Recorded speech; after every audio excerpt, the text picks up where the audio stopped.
Hello YouTube, how y'all doing? Mac the Duelist coming at you again from the TCG Enterprise, where we talk about all your favorite card games. So you guys got an awesome deck for a blast from the past. Back in 2015, 2016, what deck do you guys think that was the most top of the line deck back then?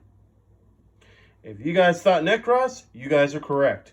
With the Nekroz deck, you guys, it was based off a bunch of monsters that were mainly focused out towards a bunch of ice barrier stuff and the synchro plays back when synchros were really good. With that being said, we have a new deck, and well, it's pretty much a deck that I actually wanted to bring out for a while. Unfortunately, I didn't have the time to do it, so here it is, and feel free to go ahead and give me any feedback you guys want to.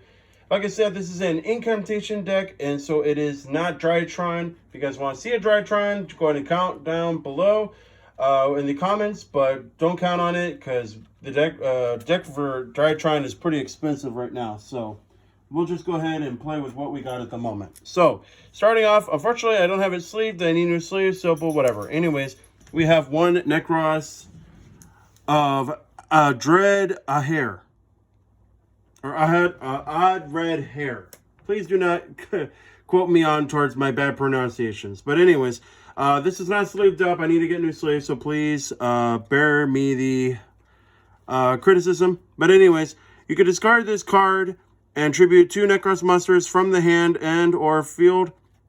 And if you do, you could send that many Nekroz cards from the deck to the graveyard. You only run one of this thing because it can be a little bit costly. When a monster's effect is activated, quick effect to contribute monster from the hand or the field, negate the activation, and if you do, banish the card. So it's good enough as it is as one, and pretty much no more, no less from that. Then we're going to be going with 2 Nekroz of Trishula. This one basically acts the same thing as Trishula, the Ice Barrier. This will basically allow you to go ahead and target 3 cards that your opponent has from the hand, the field, and the graveyard, and go ahead and banish them. They will be at random, but it's still really good nonetheless. And when an opponent's activating the effect, you can discard it and negate the activation. Then we have 2 Nekroz of the Valkyries.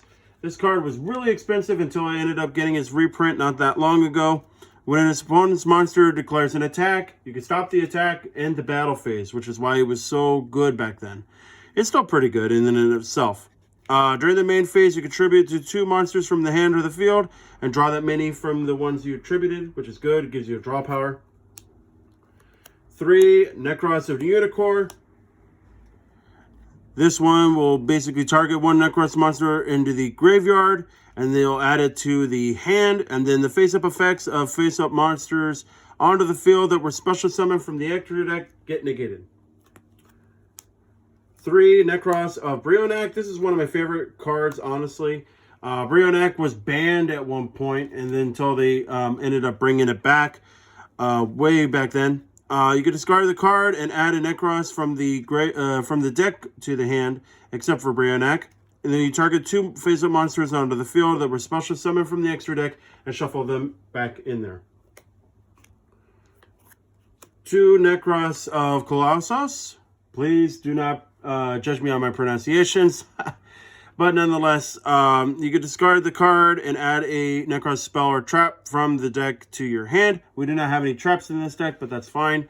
Nonetheless, during either player's turn, you can target 1 face-up card on the field. It's a monster that was special summoned from the extra deck. Until the end of the turn, the attack of that becomes 0, and the effects are also negated. We're going to be running 3 Incantation Child Slime. This will allow you to go ahead and get your incantation spell. If it was used for the ritual summon of the incantation.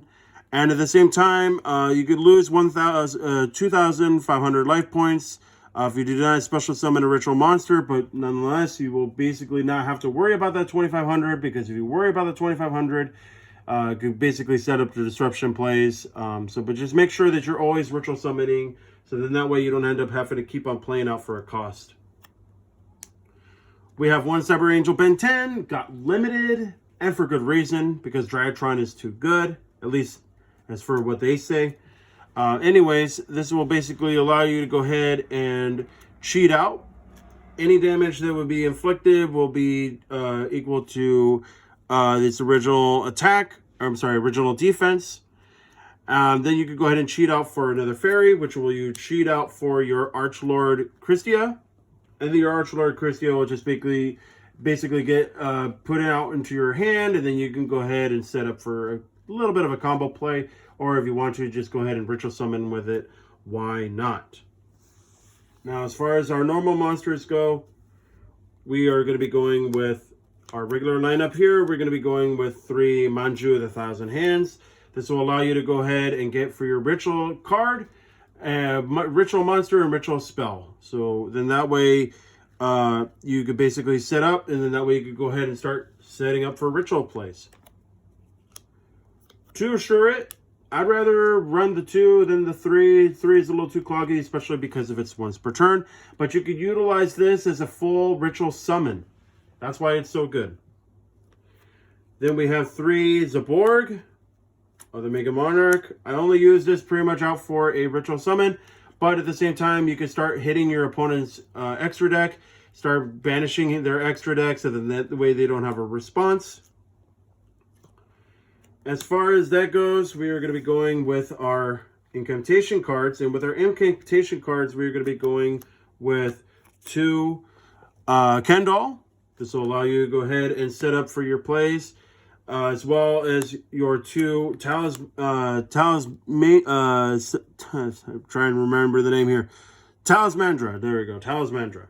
Talismandra, your Bookstone, and your Pencil Plume. These will basically allow you to go ahead and get for your incantation spell, also other ritual spells, and then for your incantation monsters, then they go ahead and recycle each other out, which is really, really cool.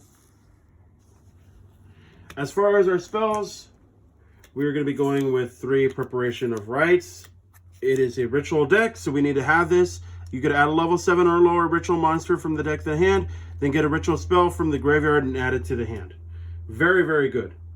Then we have 2 Nekroz Kaleidoscope. This allows you to go ahead and target your extra deck. You can go ahead and use it for your ritual summons. 2 Nekroz Cycle. This will allow you to go ahead and get the other Nekroz Cycle once you banish it from the graveyard and add it to the hand. You basically utilize it for Nekroz monsters. 1 Nekroz Mirror allows you to go ahead and get from the hand, field, or your banished monsters. You can banish monsters that are Nekroz from your graveyard. Then you can ritual summon the Nekroz monsters. Finally, we have 1 Incantation Inception. This allows you to go ahead and ritual summon with it. Why not? It is a good card in and of itself. And then at the same time, you can go ahead and special summon an incantation monster from the deck. Then add this card from the graveyard and add it to the hand, so you can go ahead and utilize it again. As far as our extra deck goes, very minimum, but it's still good nonetheless. And we just basically just utilize it for what we need to. So we're going to go ahead and go with 3 5-headed dragon. Like I said, it's just going to basically be used for the Kaleidoscope, so that way we can go ahead and get out our big plays. 1 Elder Entity Natis, so that we have a disruption play on towards your opponent, so that they don't have a response.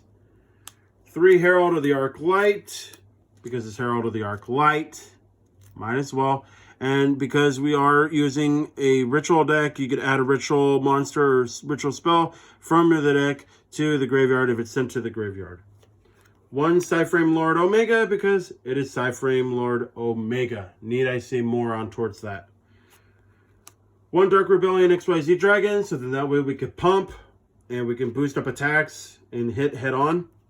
1 Abyss Dweller, because we could hate onto the opponent's graveyard. And 1 Babushka, because it's Babushka. So, that is it for the deck.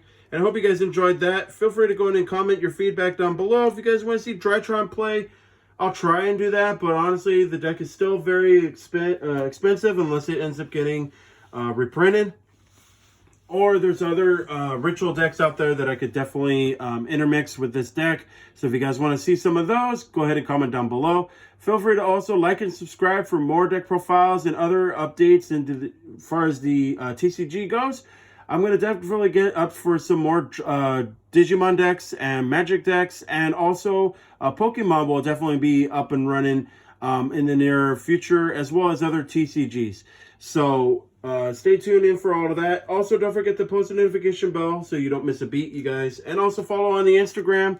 I'll have other social media links up and running in the near future. So, but stay tuned in for all that. Stay safe, you guys, and happy gaming.